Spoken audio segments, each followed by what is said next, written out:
then she got back, and I go to freshman collegiate, but basically what I wanted to speak on health was like, health is like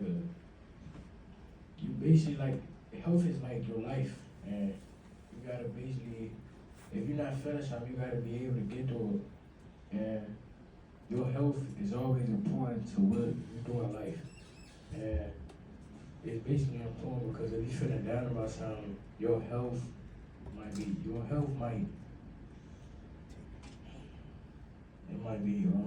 bad as well. No, it's good. Your health might be bad, and your life skills might be like poor, but once you start feeling good about yourself, it basically makes you improve on how much life is really important to you. Thank you.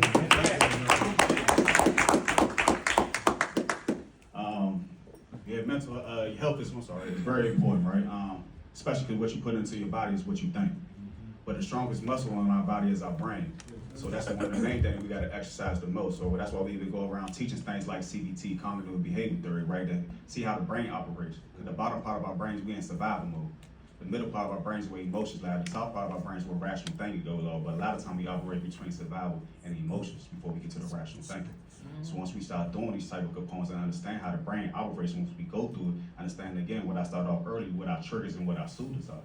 Right, so we can understand certain things that put us in type of predicaments, understanding us, especially as black men, becoming vulnerable. Right, that's part of our health too, for we can start getting inside that healing journey. Right, like Dr. Ali said earlier too, as far as what we know, what we put inside our body, as far as what we eat, then we talking about why our weight, or why we overweight and things like. We know what we put inside that, but it also starts off with our mind. So we gotta make sure that we elevate, just like Dr. M.A.D said, how we feed inside our bank. So we go back to financial literacy. That's gonna go inside to our health. That's gonna go inside to our physical well-being as well, spiritually. So that's how. So when it comes to health, we gotta make sure that we build on that mind, the strongest muscle on your body. So that solution to build on that, where should that take place? How should that take place? Well, like I said, we inside the schools already teaching ourselves, staying on top of the CBT, staying on top of conflict resolution, just being inside and being present. Make sure we can do that before we attack the mindset, right? Because again, the media, sometimes our worst enemy, can make an innocent man look guilty or guilty man look innocent, all about how they portray it, right? Because right now, like you said, should be a room full of people, right? Should be some media out here right now broadcasting everything inside there, what we talking about, we put in it. But let somebody die inside, right? This thing gonna be flooded, right? So we gotta know how to use it to the best part, how we gonna use it to benefit us as a culture and us as people. So we gotta stand in front of the mass. Thank you. Go ahead, please. Ray Michael Bridgewater, President, CEO, Chief Strategist of the Assembly of Petworth. When you talk about the most powerful, the most sexiest organ on your body are these, your ears, because we don't listen.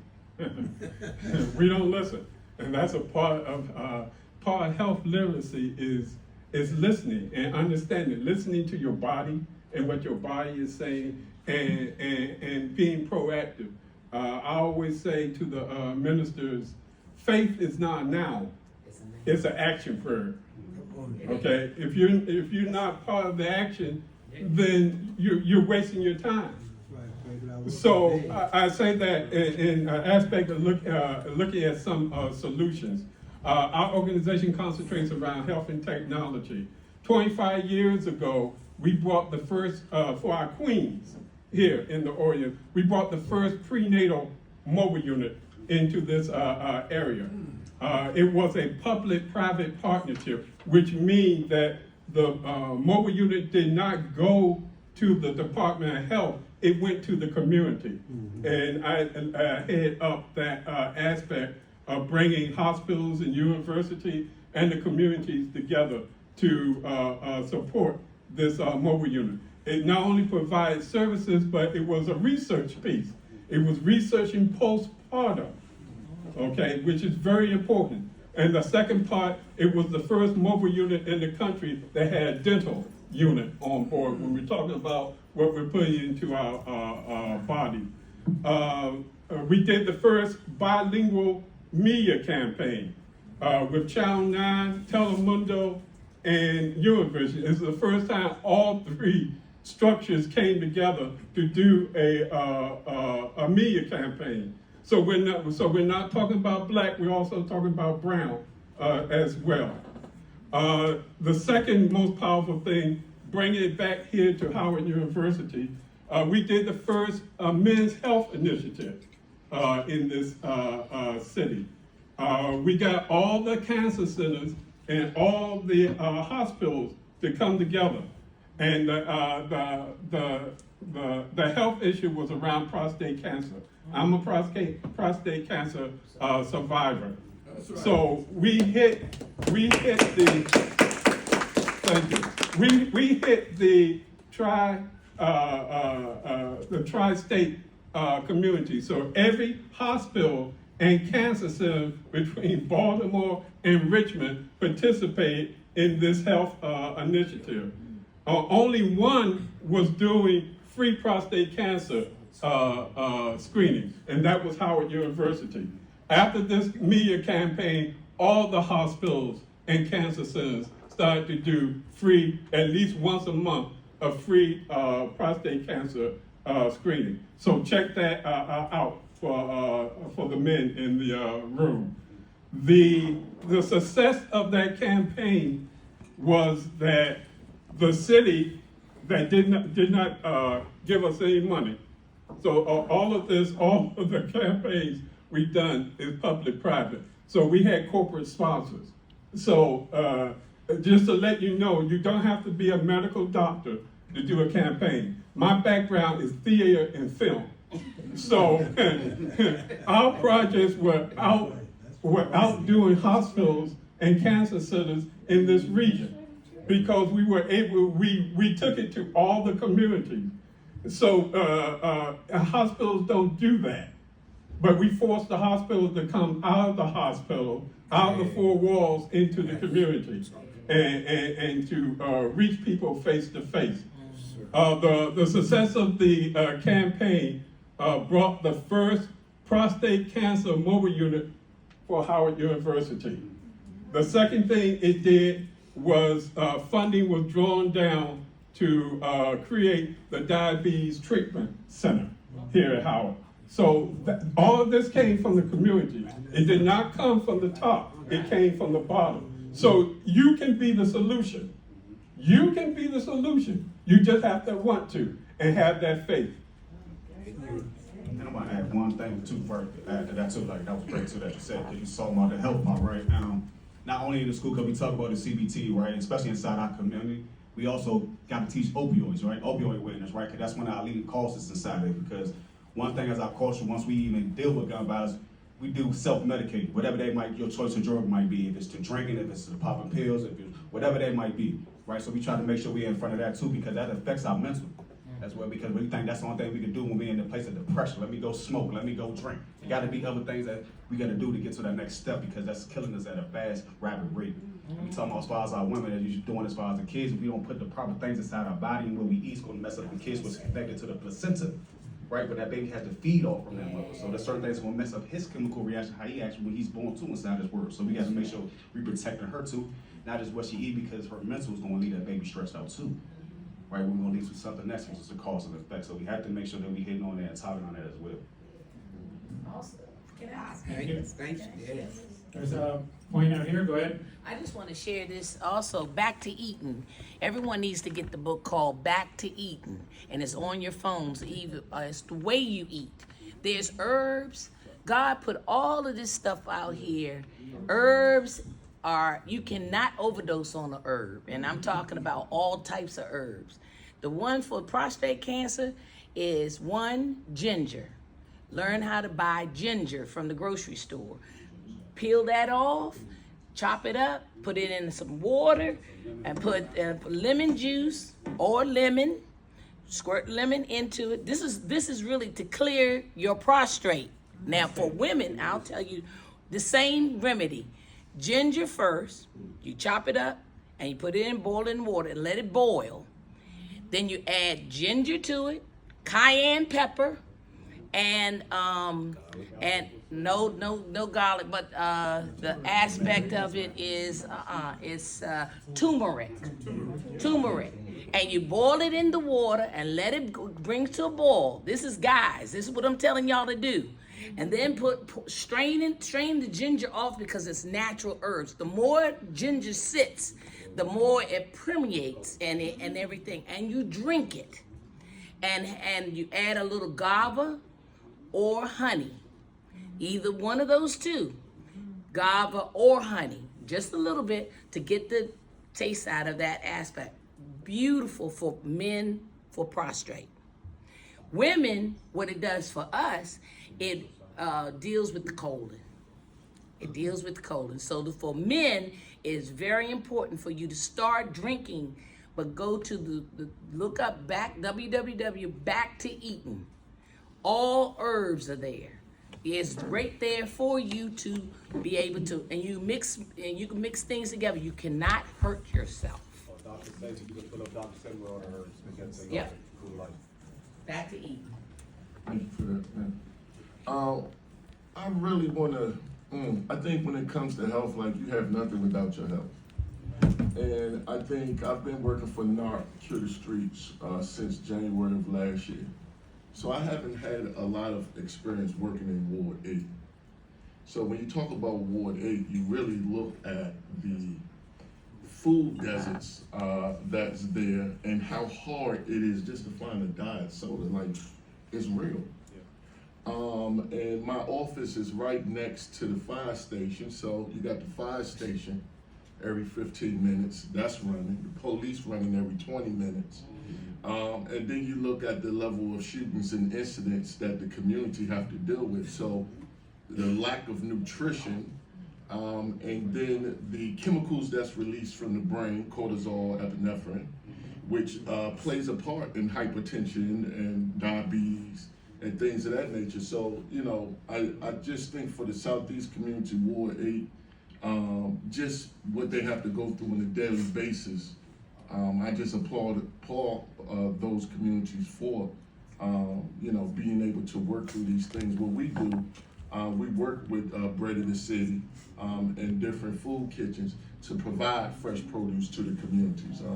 Our Congress Park site, fresh carrots, produce, we're out there cooking on the blacktop, whatever we can to support with these situations, but health is most important. And to have the understanding to see that juxtaposed to, I say, Ward 8 in Georgetown, how there's a 15 to 17 year life expansion is just wild to compute. Okay, question back here? Oh yeah, no, I'm only gonna be 30 seconds. For health, men go to the doctors. It's real simple, go to the doctors. What you said about the prostate, you're 1000% correct. It runs in my family. I'm only 39, but I just got mine checked 2 weeks ago. So, and the last thing, have accountability partner with it. Yeah. Just like what you were saying, Doc, and stuff. If you ain't doing something, that's your best friend, that's your man's, or that's your uncle, find out what's happening in your family. What's been happening for the last 15, 20, 25 years. I just found out what's happening with my uncles and my father and stuff. That's the only reason I say it instead of 50 or instead of 45, I need to expedite it and find out right now. Before I'm gone by the age of 45 because of all the extra things that are happening. And like you said with the herbs, it's I do all of that with black seed and oregano and everything. So, but that's it. Just go to the doctor, y'all. Literally, it's free almost. All right, through Medicaid, through all the insurances, it's free. And if you're not doing it enough, stay on top of your people. When you go, me and Prince are accountability partners. Exactly what I just said. I said, bro, all my stuff look good. I gotta make sure your stuff look good too. And man just had his first baby. That's why he's talking so much education about the placenta right now. Because he was just in there in the hospital the whole time. So I'm just keeping it real. Because we gotta have the education piece, but you gotta have accountability partners. Because if you want your best friends or your brother or your uncle or your father to be here for the next 15, 20 years, everything gonna come back to health. That's it. Okay, thank you. I believe Dr. Chapman is here. He's a physician on board right now. Go ahead, sir. Just one small point. There's been a number of studies that show that married men live longer. It does nothing for the wife. And there's rationale behind that because women, because of oxytocin, are natural nesters. And they're gonna make you do certain things that you want, that you would not normally do. I've been married 49 years. They make sure to the doctor, they make you eat right, and they try to make you come home.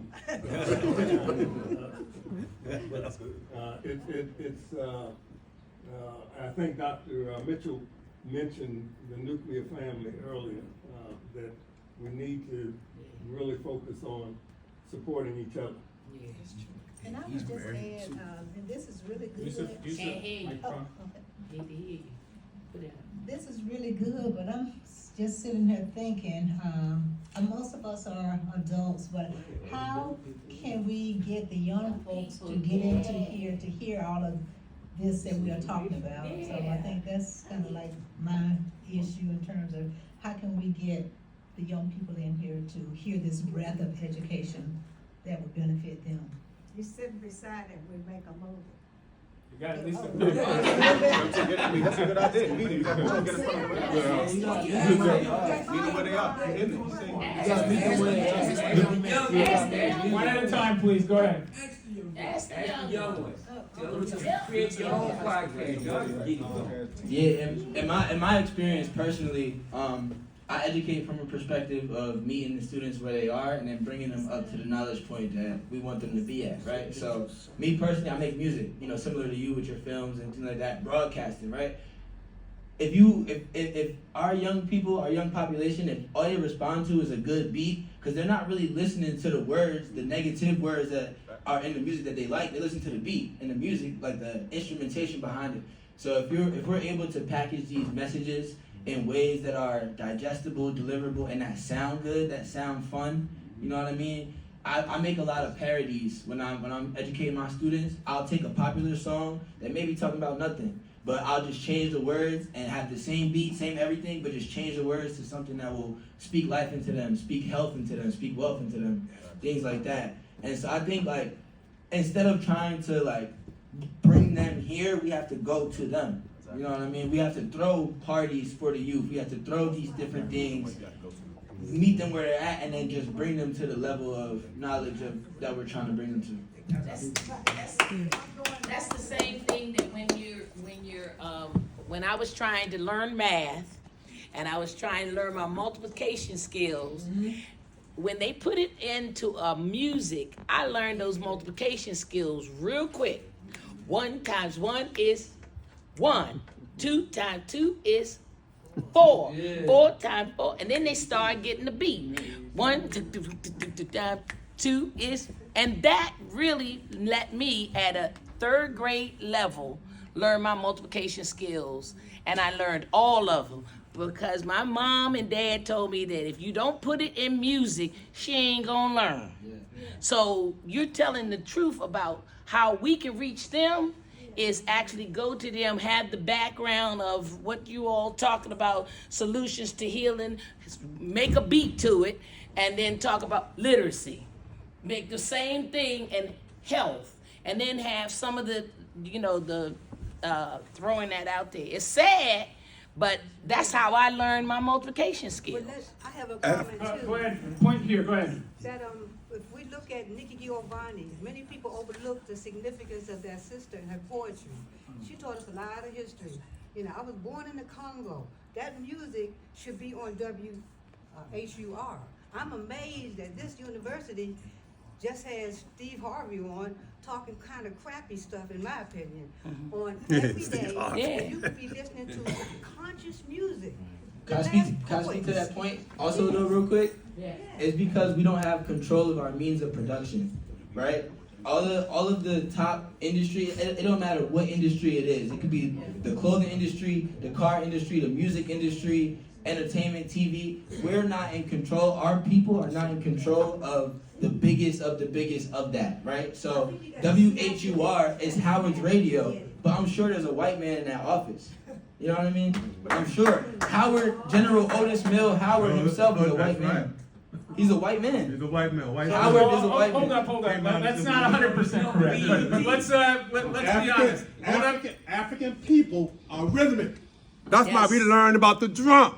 Well, that's how we can learn and understand better to reduce our anxiety so that we can understand how to breathe and understand that stress won't take us out to have all these problems. Okay? That's a very important point.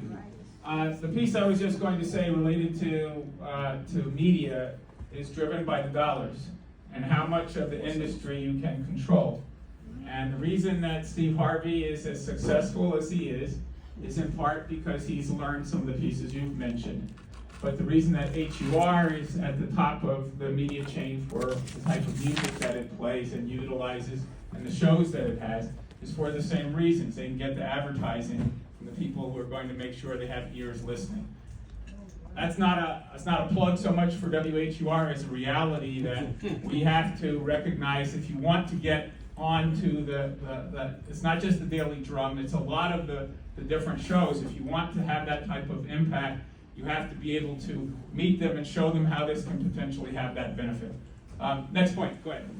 I mean, with that being said, that's where it goes back to us controlling the narrative, right? Because we know that's what's going to be said. We know that the news wants us to live in fear, right? Like, and this show should be packed with people could be passing out the right knowledge that needs to be getting us to the next level. But we want to focus on what's going to live us in fear. Like if something happens on this campus, we all going to be pulling it up. What happened to Howard today? What's happening on? But now focus on what's happening on Howard right now.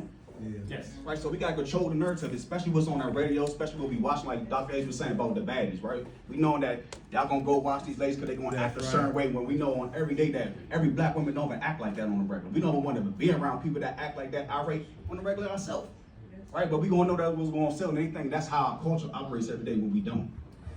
So we gotta be the master control that. Good point. Last point, and then we have to move on to the next category. Yeah, we have a program that utilize film, television, theater, and music as a teaching point, using therapeutic drama that teaches coping skills, decision making, and using role play as an aspect to dealing with making decisions. Finally, again, going back and forth for the queens in the room. Last year under Biden, we were Washington DC and Dallas Fort Worth was awarded the first CDC grant to deal with triple negative breast cancer. Okay, it's very high in this region. We don't know why it's very high in this region, but it is. DC and Dallas Fort Worth. The organization that was given the grant is called the Tiger Lily Foundation. The Tiger Lily Foundation concentrates on breast cancer under 40 years of age because it is a big issue amongst women under 40. The youngest prostate cancer person was 27. 27. So that means that when we were talking about going to the hospital, men need to go to the hospital because this issue, whether prostate cancer, colon cancer, is hitting men and women at a much younger age. So the need, if you have a family history, the need to get your screenings and get tested is very important. Excellent points. Just want to say one point is what you were suggesting. We talk about going to the hospital to get care. That's at the point of treatment. We want to also talk about prevention, talk about it at the primary care level, talk about ways in which we are going to the hospital if there is an accident or if we need to go, but if we're exercising good primary care, we're going to be able to do those things. That means the referrals for specialty care. That means the time if you have something that you actually can talk to your doctor, get that second opinion, follow up on some of those pieces. We don't have that right language very often, nor do we have that education very often. And the only way we can do it is we said, as I believe Dr. Mitchell said, if it is to be, it's us, right? In answer to that question, the breast cancer piece came out of the community and was brought to the White House under President Obama's first term. He signed in the bill to start the education and awareness around breast cancer under 40. He also pushed the aspect of funding organizations for 5 and 8 years. To first, the first year is to concentrate on understanding what your community wants and build that partnership with your community, and then start acting on the education and awareness. But the Tiger Lily was formed and was endorsed bipartisan during that time period. It passed the Congress, and it's a national organization. It happens to be in this region. It's a national organization that was funded to start educating and making young women aware that you are susceptible, especially Black women in particular, susceptible to breast cancer, and especially triple negative. Okay, good points. I think there's a point here. Go ahead. Hello, Mr. Robinson. Good afternoon. I've come through the years of having worked with Dick Gregory and some of the other ones, and Maya Angelou, found through communities that we've been in, New York, Philadelphia, Chicago, Los Angeles, that a lot of these problems that we have are coming from the poisons and toxins that are in the foods that we feed our children that we don't know are in those foods. So these things are centralized and centered at communities like ours. These are things, for 72, I get out there and I pull 16-hour days. I don't have a problem with it. After having changed my eating habits, and I pass those on directly to people in other communities like that. So if we can, I don't know about studies or anything, I only know what I see, and I have some young people that I've helped change some of their habits, and they're far more energetic, and they probably are not going to wind up at the hospital. Just wanted to make that. We have to stop. We have to get these poisons out of our children's system. Aunt your mama pancakes, we shouldn't even be using that. You know, Tide. Pods, the things that are in Tide's pods are in Duncan Hines and Aunt Jemima. These things have been changed all over the years. They're allowing poisons and things in the foods for us. When the infant meal, Similac, came up, Dr. Crosby knows, I took 2 skids of pet milk and carnation milk to neighborhoods so that they would be able, when they had the shortage during COVID, come to find out after COVID, now we're hearing about the Similac and infant meal lawsuit nationally because of those things that were in it. So what that wasn't in there at first, we come to find out that, I'll just shut up after this, we come to find out that they actually took the Similac and with the dates that were old, they put new dates on them and put them out. That's I believe there's a point here, and then let's move on to the next topic, please. Go ahead. All right, so the solution that I wanted to put up for health is, for 1, self-discipline. For 2, tap in to your own food network and growing your own food. So if you can't grow your own food, tap into a network where you can source your own food. So basically eating locally, finding out sources of foods that are more nutritious, and everything that says the organic label doesn't always mean that it's good for you. But you have to do, and that's a good point about finding the source. So that if you trust that source, it'll be a little better for you. And one point I want to add to that, go ahead, is because put your energy there. Because where you put your energy, that's what grows. You know, so you don't want to keep putting your energy into things that's killing you, because then you're just empowering them more. So you want to put your energy in the things that's going to help uplift you, that's tied into your own close network, that's going to feed back into you. Good point. That's a very good. Okay, let's move on. What about